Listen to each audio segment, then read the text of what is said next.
السلام عليكم ورحمة الله وبركاته. وإلهي مهدي داس كسر الله وني مركان إيه مرة كلا فربضن خياري ما أنسى وحان ربا أنا دين دميسترو قصدي كلسوني دا قصوين كقربها أهيد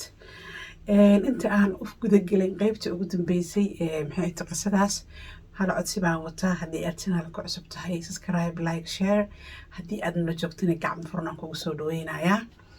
أصحابي قصده والله قصة وحيد آد ما أركتي حنون كيد وضطه dad badan baa maxay ahayd falcelin igu soo sameeyay horta aad uga mahadsantihiin sida aad falcelinta uga sameyseen qisadu waxay maraysay markii oo maxay ahayd ninka asaga ahaa oo gabadha uu diiday ilaa nin naag kala qabo ahaaye baa waxaa dhacday gabadha wuu iska furay caruurteedii single mother iska noqotay caruurteeda iyada korsanaysay bas ninkii naag uu guursaday ilaa markaas oo qiilka u raadinayay already nin oo naag guursaday oo ahaa waa la joogay ninka hal cunugaa loo dhalay cunug caadi cunug maxay ahayd ay u heysay naagta uur labaaday u yeelatay uurkii labaad baa ilaahay amarkiisa naagta waxay u dhashay cunug aan Soomaali ahayn muusiko isbitaalkaa la tegay dhalintii maalintii ay dhalaysay isbitaalkaa la isugu yimid dhaqaatiirtii dhalinaysay iyo asagiiba waagiyaa ku baryay asagiyaa la fiiriyey ayadiyaa la fiiriyey cunugaa la fiiriyey bise cunugan maba islahanba cunug Soomaaliba ma ahan shalayna DNA yar oo qaldantay buu reerka iyo ilmaha dhanba oo banaanka ku dhigay ninkii asaga ahaa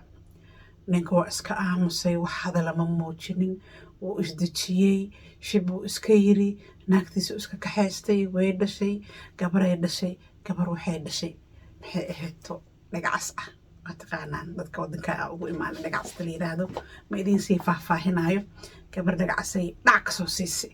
meeshii cunug Soomaali lagu sugayay cunug dhagacasaa yimid ilmihiisa horena DNA qaldantay wax yar oo ma aragtay qalad ku yimid oo waliba gabadha raali u ahayd oo loo saxay ilmi isaga u dhalay buu uga tagay maxaa marka ninkii maxaa la soo wajahnaaday culays fara badan cunug Soomaali iyo cunug dhagacs iyo asaga meesha ceeb xaafadii dhan waji gabax dadka wala kaftami waaye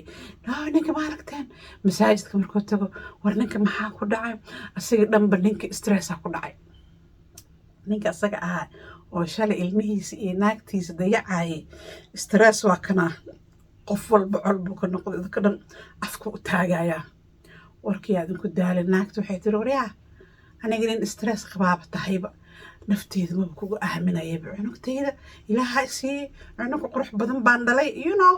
naagta jaa ninka cunugta ka dhalay ayay rabtaaba inay guursato qurbaha wax badan baan ku aragnay maya tiri waryaa soco gaaladii ugu yeertay waxay tiri ninkan lafihiga uga baqaya guriga hal iga bixiyo ninka banaanka lagu tuuray ilmo ma leh naag ma leh wuxuu haay ma leh caafimaad ma jiro marka arintaas baa ninka la soo gudboonaatay meeluu iska lugeeyaa Douglas-ka la geeyey shaqada xitaa waa laga soo oray meesha ka shaqayn jiray isaga dhan waa nin isla hadlaya u shaqaynaya qof u shaqaynaya ma leh shalna ilmihiisa isagaa maxay ahayd oo yiri maya anigu kuma jiro basaa iga tahay iyo filimuu keenay marka akhyaarey qisada oo maxay ahayd qisooyinka qurbaha oo kalsoonida ahayd maanta intaas ayaan ku soo gabagabaynayaa inta ugu dambeysay maadaama aad igu soo celisay qisada noo soo dhamaystir aan idinku soo dhamaystirayaa ninkii ragga ahaa banaanka ku dhamaaday iyo maxay ahayd ilmo kala jaan ah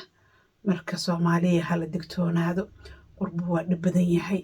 maalintaadii wacnaato haddii aad channelka cusub tihiin subscribe like share channelka waa channel yar oo yar socday bal subscribe kana hala iigu roonaado assalaamu calaykum waraxmatullaahi wabarakaatu